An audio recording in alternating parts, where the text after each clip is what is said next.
Bom, já falei demais, agora alguém vai conversar. Bruno Schulz.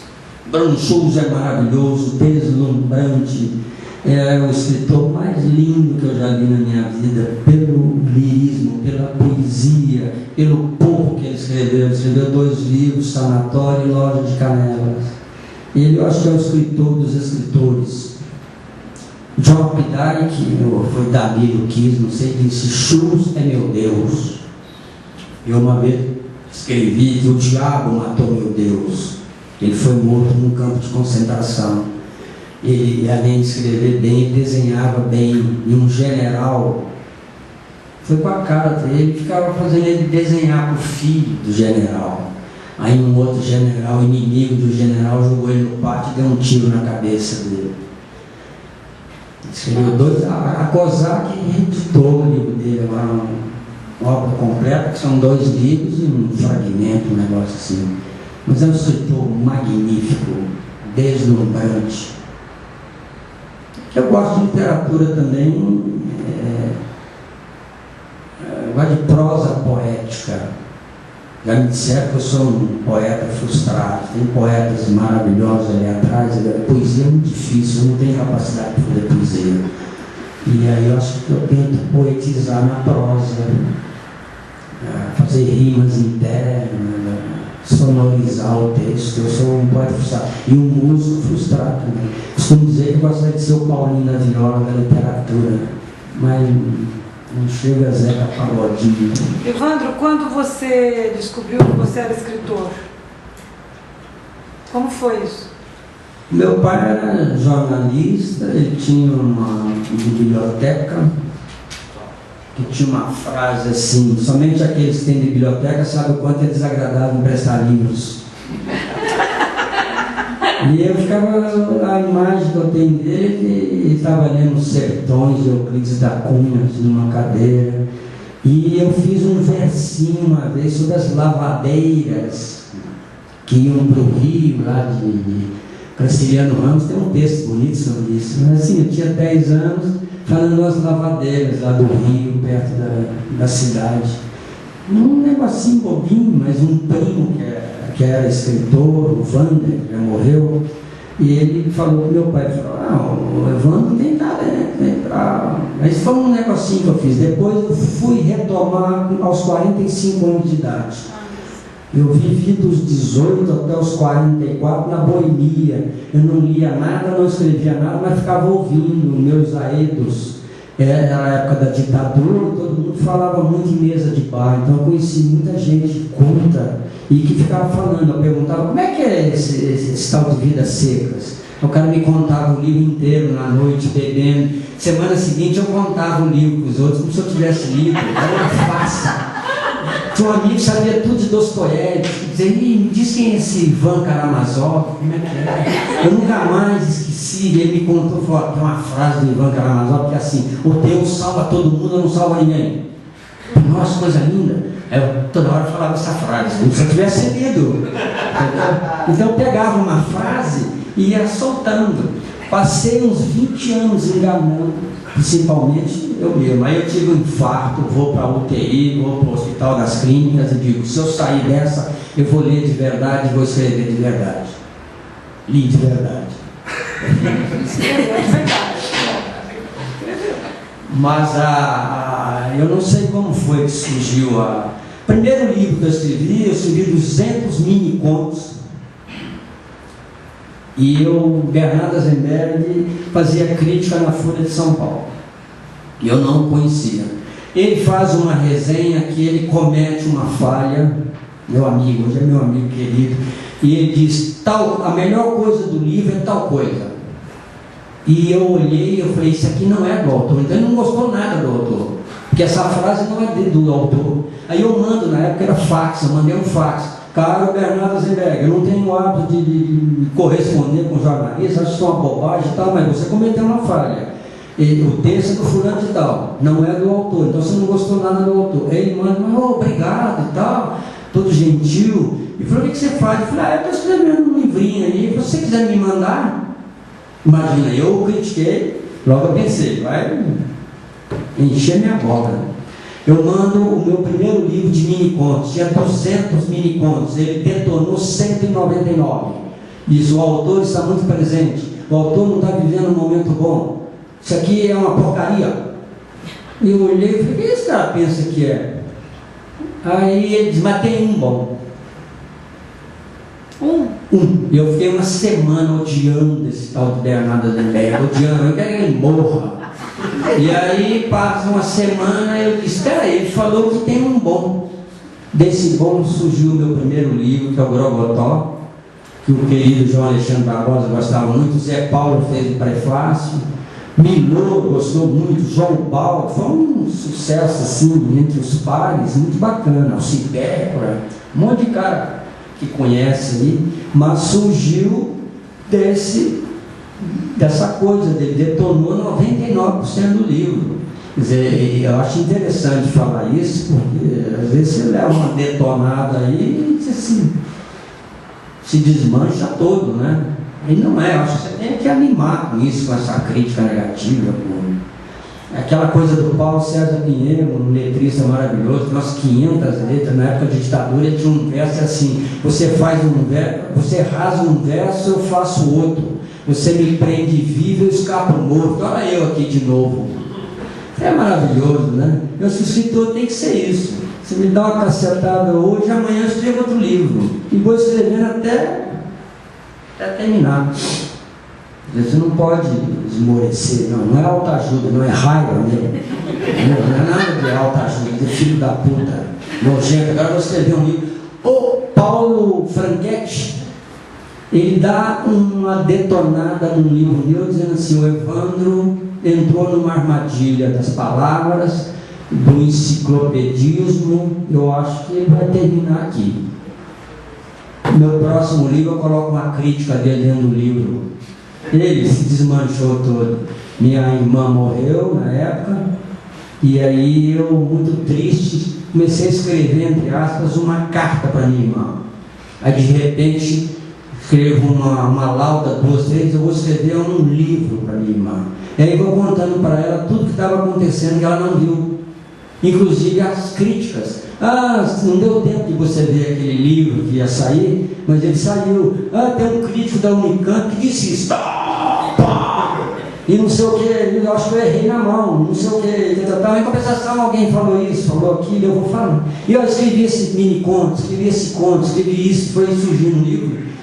E sem querer eu liquidei com o Paulo Franchetti. E ele reconhece numa carta, falei, que coisa maravilhosa. Eu achei que você já tinha terminado, porque você esgotou todo o palavreado, você com essa tua linguagem aí rosiana, você entrou numa armadilha. E aí eu faço esse... Quer dizer, você pode ter 1000 saídas, você pode se inquietar. Acho que a inquietação é que nos move. Eu comecei com mini-conto, depois que eu vi que era um tal de todo mundo fazer mini-conto. E aí eu disse, o pessoal não está fazendo mini-conto, eles não estão entendendo. Mini-conto é como uma mini-miss. Ela tem tudo de uma mulher, só que é pequenininha. Aí os caras faziam mini-conto, era assim, atravessei a rua e vi uma bananeira, ponto. Não, meu mini-conto tinha começo, meio e fim, era um negócio assustador.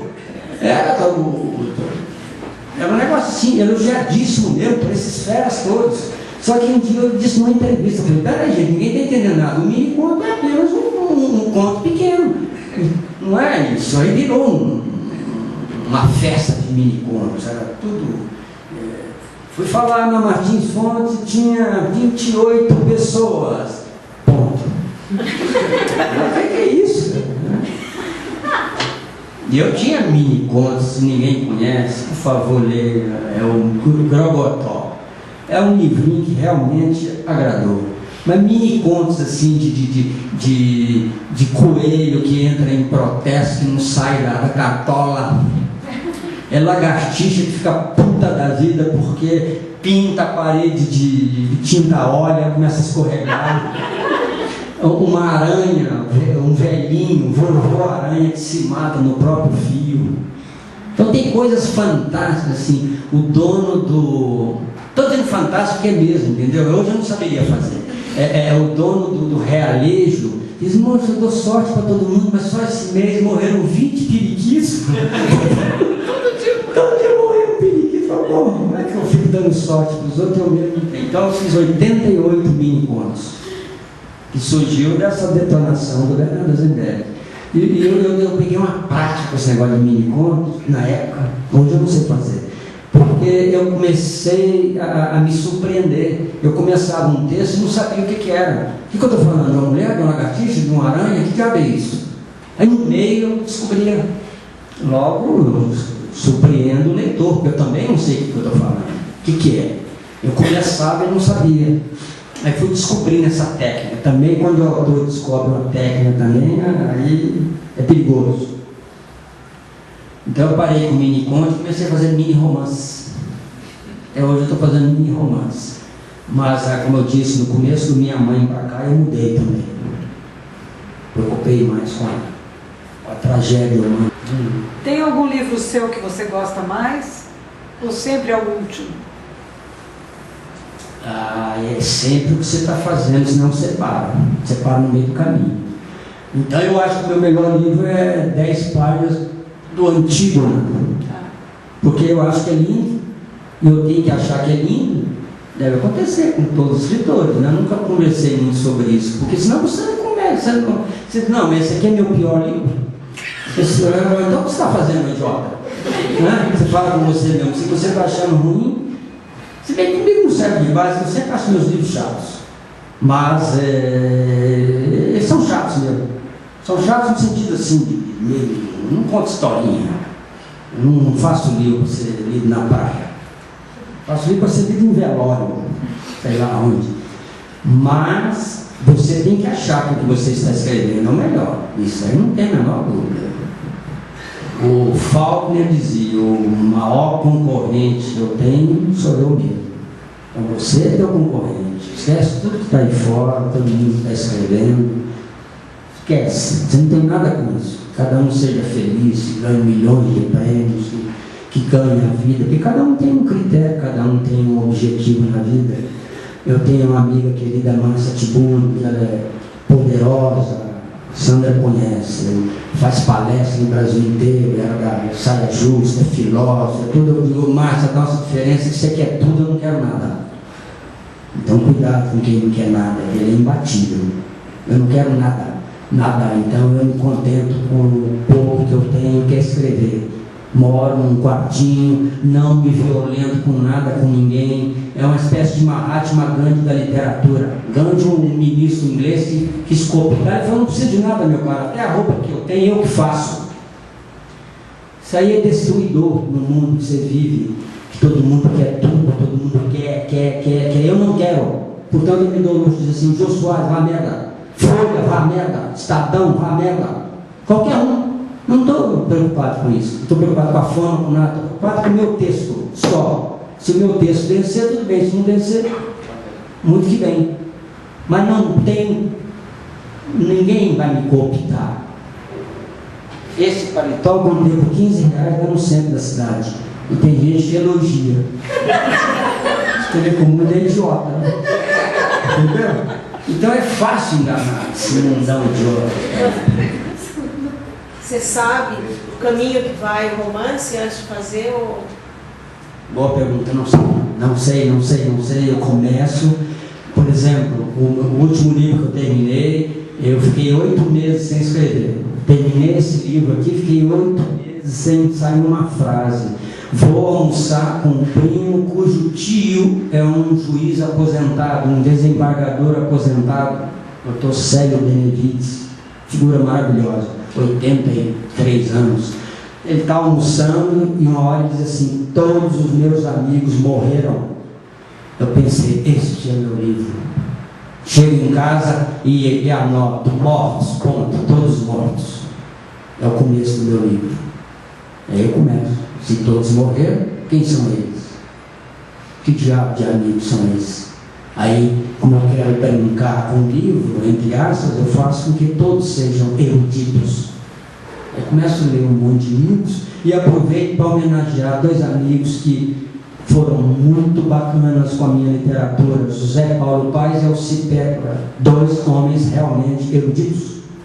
José Paulo, como eu disse, traduzia em 10 idiomas, Alci Pécora, professor da Unicamp, e é um dos maiores entendidos de Padre Vieira, e aí eu vou citando coisas dele, só que eu digo mortos, todos mortos, o Alcir está vivo. Deve ser uma sensação estranha quando ele leu o livro, digo mortos, todos mortos. Mas eu não sei como começa e também não me preocupo com o fim de livro. Não, eu termino na hora que eu estou cansado do livro, não aguento mais, digo acabou. E ponto. Às vezes não tem pé nem cabeça, mas não me preocupo com isso. Mas geralmente demora um ano. Eu escrevendo todo dia uma frase, duas, ou às vezes nenhuma. Não tenho pressa. Vou meio jabuti. Devagarzinho. Evandro, o que você lê de coisa atual? Eu, há 2 ou 3 anos, eu não leio literatura. Fico lendo filosofia, crítica, ensaios, cristianismo, mitologia, porque eu tive 2 secos e li muito. Então, para desintoxicar, entre aspas, e como de 4, 5 anos para cá eu escrevo todo dia, eu fico com medo de me influenciar, eu sou fraco. Então, é como diziam os compositores dos anos 60, 50, soltavam uma música, o crítico dizia assim, esse aí dormiu com o rádio ligado.